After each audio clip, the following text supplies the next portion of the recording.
Alright, well, Dangle's on the IR, so I guess I gotta do it myself. Dude, Dangs? I woke up this morning and the pain was gone. Really? No. Hi! Leafs Nation, stand witness for Austin Lucas! Full biblical! Austin Matthews is the Leaf! Why do I watch hockey? Stressfully, mostly.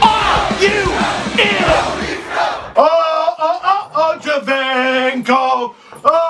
Victory puppies! The hardest part is calming them down afterwards. Iggy, what are you doing? There were more victory puppies just now than there were goals in that game. It's a clash of the Titans. Two of the most up-and-coming, exciting teams in the NHL. Both Canadian. One from the West, one from the East. The Edmonton Oilers versus the Toronto Maple Leafs. Connor McDavid versus Austin Matthews. Matthews doesn't even play, only one goal scored. But hey, win's a win. Leafs win! 1-0 over the Edmonton Oilers. Because sure, but you know what? I can't make the same mistake I made last week. Huge congrats to TFC winning the MLS Cup. Second straight weekend, the Leafs have hosted a championship ceremonial face-off. First the Toronto Argonauts, now TFC. It's a good time to be a Toronto sports fan, I'm not gonna lie. After like a long period of time where it wasn't. For a long time, I think fans in other Canadian cities were like, yeah, well, at least you got pro sports team in other sports than hockey. And for a long time, it was like, do we? But big win from the Argos and huge win from TFC. I feel so good for TFC supporters. I mean, I like TFC. I'm happy when they win, but I can't really call myself a yelling, screaming, raving TFC supporter. I'm not going to be doing TFC fan reactions anytime soon with a flare in my room. I can't afford the fire damage. But safe to say I'm happy for you maniacs. Because Leafs fans and Oilers fans too, I mean, there's been a lot of suffering as of late, but at least there's a history to look back on. What's been so great about TFC is I've watched fans from the beginning, yelling, screaming, raving lunatics from the beginning, knowing they were going to watch a garbage team. And in a lot of markets, when you lose that often, you're done. The team doesn't survive. But soccer fans or football fans, whatever you want to call it, footy,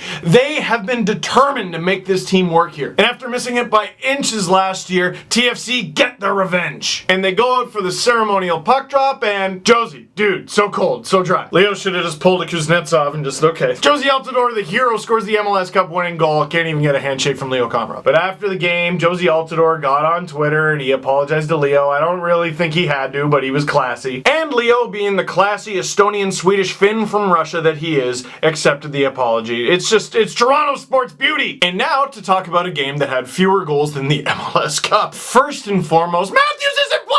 At the end of the last LFR, I make a big deal of, oh, Matthews, he was doubled over after the game and he seemed upset and he was talking to Riley, still seemed upset. What was going on there? He's injured, stupid. So thank you to everybody in the comment section and on Twitter who pointed that out. I didn't even see the collision between Matthews and Riley. I don't know how I missed it. I spent most of last game going, there's Crosby, someone get Crosby. Get him in his pocket. The Penguins, man. So Matthews didn't play in this game and Babcock after the game said it was an upper body injury. And with Matthews, everyone speculates on his injury. It's not just Leaf fans. He's a big enough star that it's not just Toronto is a city full of doctors. Everyone, the entire hockey world is full of doctors. Had a few people going, oh, concussion. All right, I'm not a doctor, so I'm not going to say it's not, but you're not either. And that wasn't even where my mind went when I saw the collision. The first thing I thought was shoulder or neck. Regardless of what it is, it's Austin Matthews. It's not about how soon can he come back, it's making sure he recovers. Before this game even began, the Leafs were tied for 5th in the NHL and they were on the second half of a back-to-back. If you're not sure with your star player, set him. Now, remember at the end of last video when I was like, hey, Nylander's probably going to be fresh. They should put him on the top line. And Babcock's just sitting there like, careful what you wish for, bud. Not only does Nylander play in this game and play with Zach Hyman, which, yeah, that's not weird at all. It's Hyman, Nylander, Brown. Legit just replacing Austin Matthews on his line. That's terrifying. And what makes it even better, though, is Babcock, after the game, said that it was Willie's choice. He wanted to play in the middle, and to that I say, yes, Willie. So, about 30 seconds in, Willie handling the puck down low, you know, like a center. Dishes the puck up to Gardner. Gardner puts it on Hyman! The Zach attack says Hyman to the floater from Jake Gardner, and it is a 1-0 game 34 seconds in. Hyman with his 6th goal of the season, Gardner with the primary assist, his 13th, and William Nylander with his 16th assist of the season. By the way, he's struggling. That was Nylander's 21st point in 31 games, tying him for 3rd on the Leafs with James Van Riemsdyk. JVR shooting 17.5% on the season. I don't know if that's sustainable. Willie shooting just 6.8. I think he'll be fine. Man, that's a tough goal to give up for Laurent Brossoit and the Edmonton Oilers. You just come off a huge road win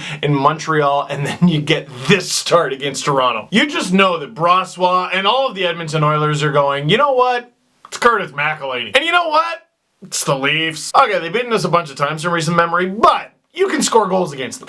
Well, the Oilers outshoot the Leafs 41-23, and that doesn't even include all the goalposts that they hit. Connor McDavid looks like a Connor McDemon playing over 23 minutes of ice time, over 5 of which are on the power play because the Leafs took 4 penalties to the Oilers 2. And against all odds, with his first shutout of the season, Curtis McElhinney. Freddie has been astounding as of late, putting up a .922 save percentage on the season, which is incredible because of how bad he was to start. After this game, McElhinney's save percentage, .925. That's what happens when you only play 5 games and one of them is a 41 save shutout. Oh my god, Oilers fans, if I were you, I'd laugh. After all, the Leafs are called the laughs, aren't they? But seriously, you got the big win in Montreal, and the team has looked like crap at times this season. They looked amazing in this game. No, it's not the result you want. Yes, you need the points, but come on, the Oilers and McDavid looked amazing in this one. And this was on the road in a situation where the Leafs could hard match McDavid, and they tried, but whenever they couldn't, it was an immediate hold on to your butts. I mean, realistically, even though the shot clock was so out of whack and the Leafs got outshot by 18 shots, I didn't think there was that big of a difference between the teams, at least in terms of scoring chances. The Oilers hit a lot of goal posts, but the Leafs had a bunch of real good chances in tight where Brassois was flailing and the Oilers were just able to clear the puck away. But the one thing Edmonton has,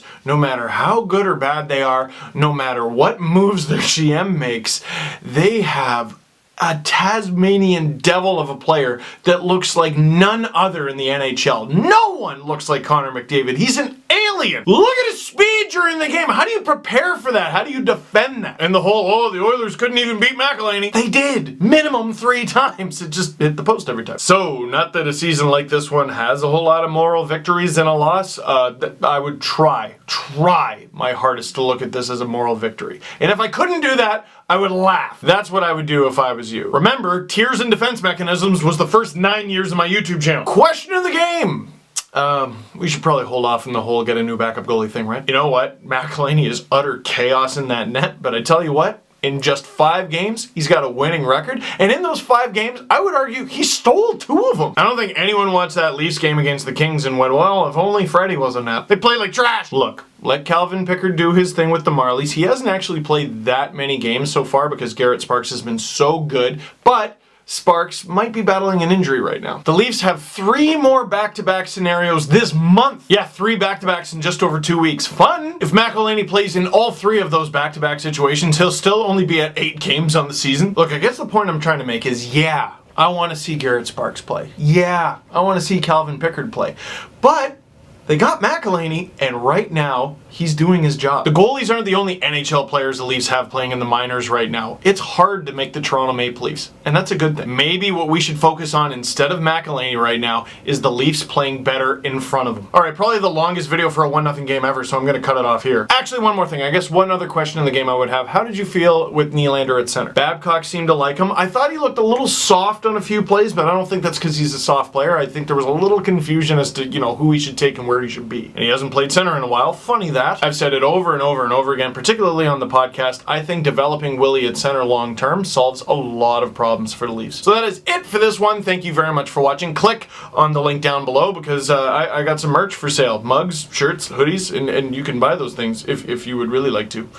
8 of the Leafs' next 9 games are on the road, and because the one home game that they play is at 2 in the afternoon, the Leafs don't play a night game at home until 2018. It's a fun schedule coming up.